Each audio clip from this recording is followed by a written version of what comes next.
Welcome to History and Film, where you will have the opportunity to develop a critical appreciation for yourself of how history has been shaped for all of us by the moving image.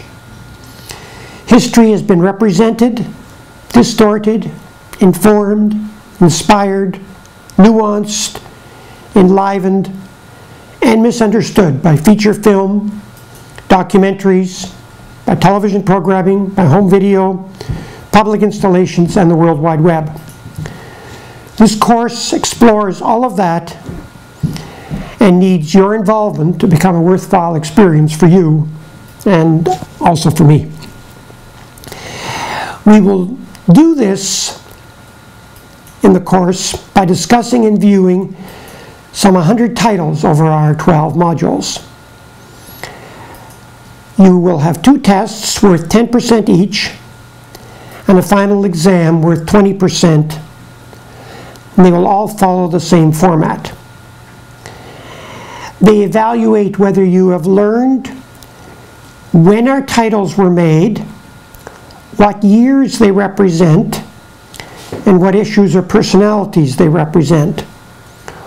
All will be done online, and they will all be open for a week as specified in your syllabus.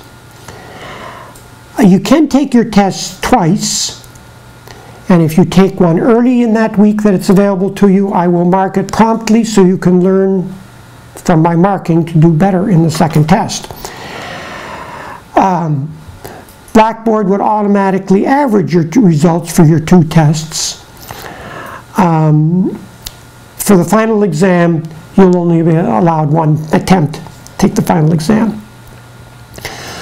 Our class discussion is worth a further 30% of your final mark. And this is where you really have the opportunity to explore critical thinking that's expected of you. By critical thinking, I am open to almost anything beyond cheerleading.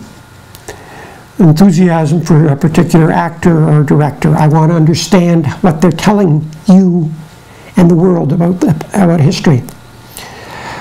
Also, I am here looking for your distinctive thinking rather than simply your support or encouragement to fellow students.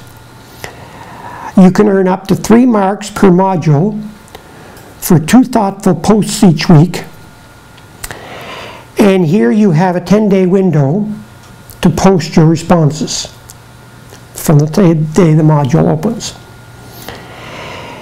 Included in your class discussion marks, and your class discussion marks are posted again within 24 hours of me responding. I will respond to each post. At the same time, I will add the mark you've just earned in your grade book. So you can review that at all times. And what I will also include in each week's class marks is your submission of the context puzzle that follows at the end of each module. The context puzzle simply reviews the titles we've looked at and asks you to place them into context with each other so that you know and understand how they relate to the events on a timeline. And again, the context puzzle, I welcome any questions or difficulties you have with them, because that just shows me that you're starting to pay attention to the issues that we're evaluating in class.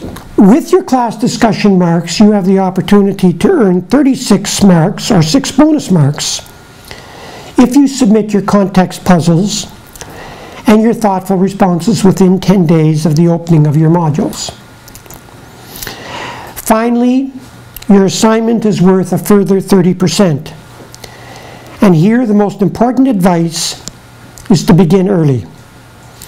Themes are never as easy to follow or titles as accessible as you might like or hope, or as your previous experience of web surfing may have suggested.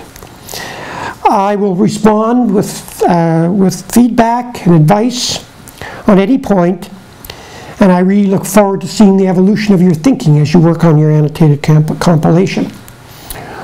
Also, do check in with the student annotation compilations available on Media Library within Blackboard, as these represent the best work from past years from students and will afford you great examples of what is expected. Obviously, if you're going to redo a theme that the past student has already done, you will need to satisfy yourself that you have something new to say or new titles that you're examining. Also, do check with the syllabus to obtain the dates for the term when your assignment concept and final submission are due. Late assignments will lose marks for being late, to be fair to people who get them in on time.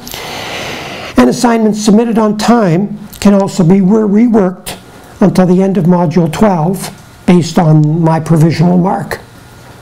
What I now need from you to get started in film and history is a sentence or two explaining what you hope to accomplish in this course. Once you submit this to Blackboard, then history and film will become available to you.